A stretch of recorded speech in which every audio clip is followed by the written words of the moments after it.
Okay, so some NRL news. John Bateman is to leave the Wests Tigers with immediate effect. He made the announcement on Friday before the game against the South Sydney Rabbitohs, which the West Tigers went on to lose not badly, to be fair. It was a very open game, very entertaining game. But as the second half wore on, South Sydney regained control and moved clear. But the West Tigers, this is another disastrous season. They're rock bottom of the NRL ladder in 17th. The only club I think they can potentially catch is the Parramatta Eels, who are having their own disastrous season, and we can look at the Parramatta Eels and their disastrous season probably in another video. Now, the similarities with this departure of John Bateman from the NRL is very, very similar to how he and George Williams both left the Canberra Raiders under a cloud.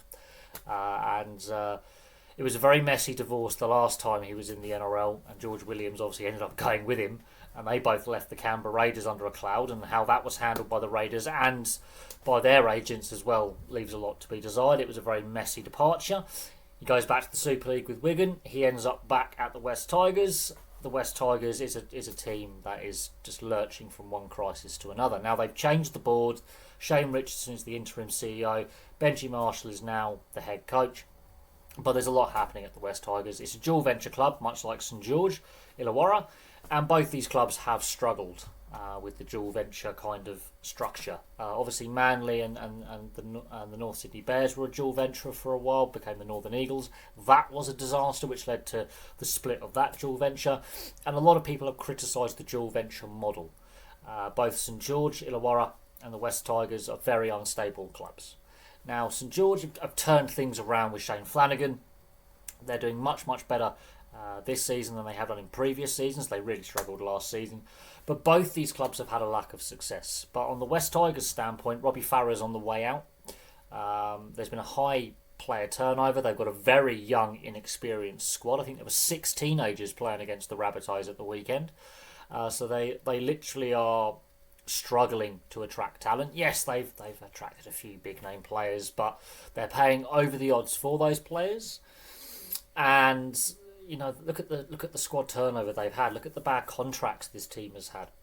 Now, Benji Marshall's in his first year of coaching, so the expectation was the team would be better than they were last year. And actually, if you look at the points total they have, yes, they have surpassed last year's total. So already they have had a better season.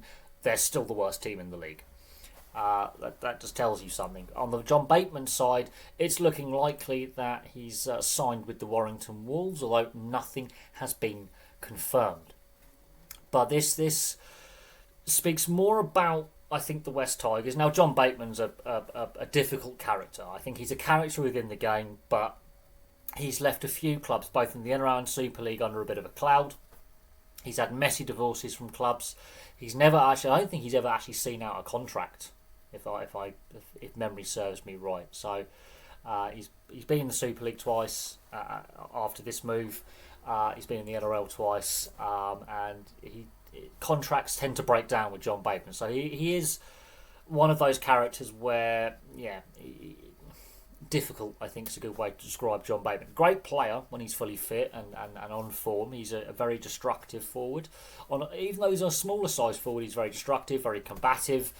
He's an energy player.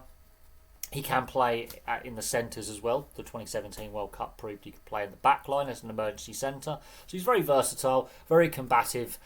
But the West Tigers is a team that is lurching from crisis to crisis. And does this speak more about the culture of the West Tigers? That a player who was their captain at the weekend and was named captain by Benji Marshall is now leaving the club within 2-3 days of playing the South Sydney Rabbitohs. And an announcement was made Monday. It makes Benji Marshall's job more difficult because they've now lost a key player. It's stretching their depth, and they've got a very, very young, inexperienced squad at this level. And the player turnover that they've had with key players, or players who've moved on to other clubs and had good success, is quite troubling, considering that they have a very wide youth talent pool to select from, and a wide catchment area when it comes to the lower grades. It's quite troubling that this club has had very few appearances in the top 8, only the one grand final appearance, which they won. But then you look at the history of Western Suburbs and Balmain. Towards the end, those clubs were being run into the ground. They were a financial mess. You bring two clubs together that are basically broke, and then you end up with the West Tigers, which is just a complete and utter disaster.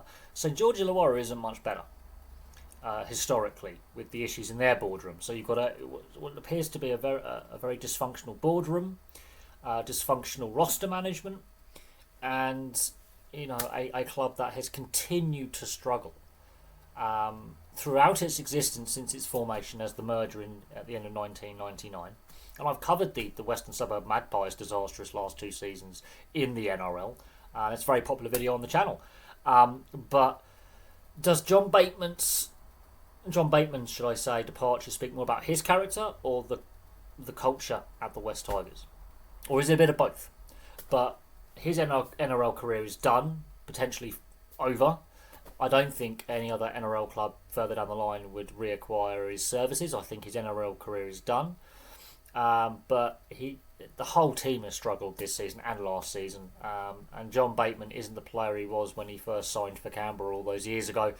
And the player who shone at the 2017 World Cup. So this is a player who's lost form, has had some injuries, had some suspensions, is not the player he was.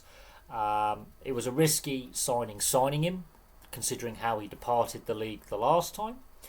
But yeah, we'll have to see what happens with John Bateman, if it is the Warrington Wolves that he's going to complete this season with, or another Super League club, and where he plays next season, should he decide to play next season. And on the West Tigers standpoint, does that mean another youngster gets run out in first grade who may not be ready for first grade? And does this mean that they're going to continue to struggle now that they've lost one of the leaders in the dressing room, who was a captain, who has captained the side in their last game? Is that more experience they can't afford to lose? So we'll see what happens, and also I think this adds further pressure onto Shane Richardson, the interim CEO, and Benji Marshall in his first season as head coach, because it's been a tough first season for Benji Marshall. Although at times, in patches of games, they have played some nice attacking rugby league. Defensively, they are a shambles, and off the field, the club is a shambles and continues to be so. And I feel sorry for Tigers fans, and I feel sorry for those fans who are fans of the Western Suburb Magpies and the Balmain Tigers as well, who are the two constituent parts of this dual venture club. But there we go. Thank you very much for watching. Place your thoughts on John Bateman's departure from the West Tigers to return to Super League, and your thoughts on the West Tigers as a club. But from me for now, thank you very much for watching. Place your thoughts in the comments section below, and I'll have some more content for you guys very, very soon.